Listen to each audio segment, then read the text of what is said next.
Uma sessão solene marca hoje o retorno do Congresso aos trabalhos em 2025. Nos bastidores, o orçamento e também a reforma tributária são tratados como pautas prioritárias. O destaque da Aline Beckett. Além da articulação política para consolidar suas lideranças, os novos presidentes do Senado, Davi Alcolumbre, e da Câmara, Hugo Mota, precisarão lidar com temas sensíveis que já movimentam o Congresso.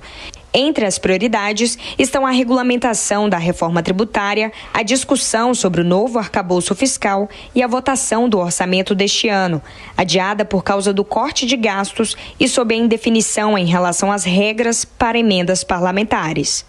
O líder do governo no Congresso, o senador Randolfo Rodrigues, do PT do Amapá, afirmou que o Congresso deve votar o orçamento até março, antes do término do mandato da comissão mista, que discute a proposta. Então, a comissão mista de orçamento conclui seu mandato na última terça-feira de março. Então, nós deveremos, ali, pelo mês de março, marcar uma sessão do Congresso para debater e votar a lei orçamentária. O presidente Davi está comprometido com a agenda de reconstrução nacional. Foi com o presidente Davi que fizemos a aprovação da PEC da transição, foi com o presidente Davi que nós fizemos a aprovação do novo arcabouço fiscal, do Propag e da reforma tributária. Vamos continuar nessa toada. Quando o orçamento não é aprovado dentro do prazo, a legislação determina que o governo opere em um regime de piloto automático. Nesse cenário, para as despesas não obrigatórias, o executivo só pode gastar a cada mês até 1/12 da verba total prevista para o ano. Esses limites são estabelecidos pela Lei de Diretrizes Orçamentárias, a LDO, que antecede a Lei Orçamentária Anual, a LOA, e define as principais diretrizes para os gastos e as receitas. O senador Marcos Rogério, do PL de Rondônia, avalia que o país está passando por um período de intranquilidade econômica e que deve ser uma agenda prioritária para a oposição no Senado. Nós temos aí um cenário desafiador, um país que cobra demais do contribuinte, imposto demais, desenvolvimento de menos, o poder de compra dos brasileiros caindo, enfim, as pessoas estão inquietas.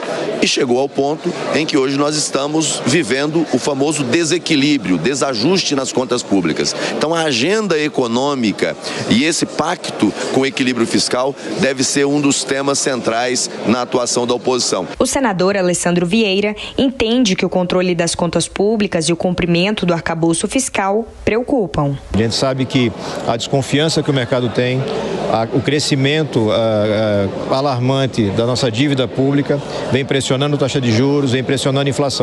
É possível, através do Senado e do Congresso, combater isso também em parceria com o Executivo, e acredito que esse deve ser o centro. Regulamentando a reforma tributária, fazendo a reforma tributária de imposto de renda, avançando em pautas de controle fiscal. Acho que com esse conjunto vamos ajudar mais o Brasil. Falta também a votação final da segunda parte da regulamentação da reforma tributária, que cria o comitê gestor do novo imposto. O conselho, responsável pela distribuição da arrecadação entre União, estados e municípios, foi apresentado pelo governo em junho.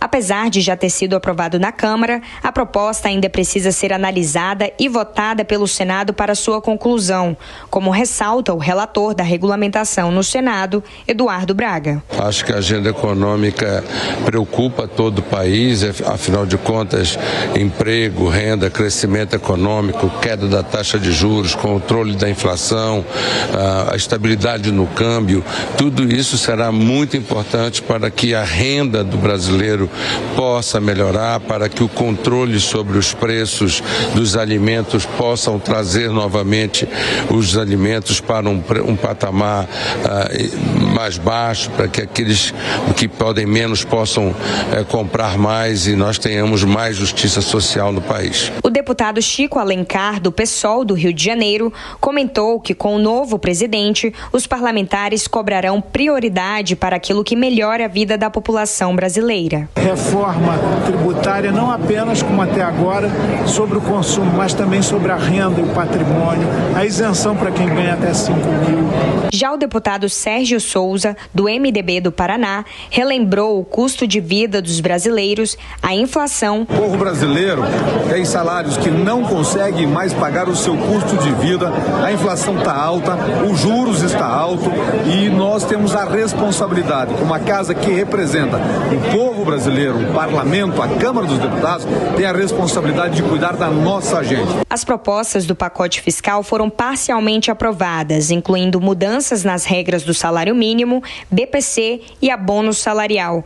No entanto, os parlamentares adiaram por tempo indeterminado o fim dos chamados supersalários no funcionalismo público, especialmente no judiciário. Agora, o Legislativo precisa apresentar e votar essa lei, mas ainda não há previsão para que isso aconteça. Uma sessão solene nesta tarde marca o retorno dos trabalhos no Congresso Nacional.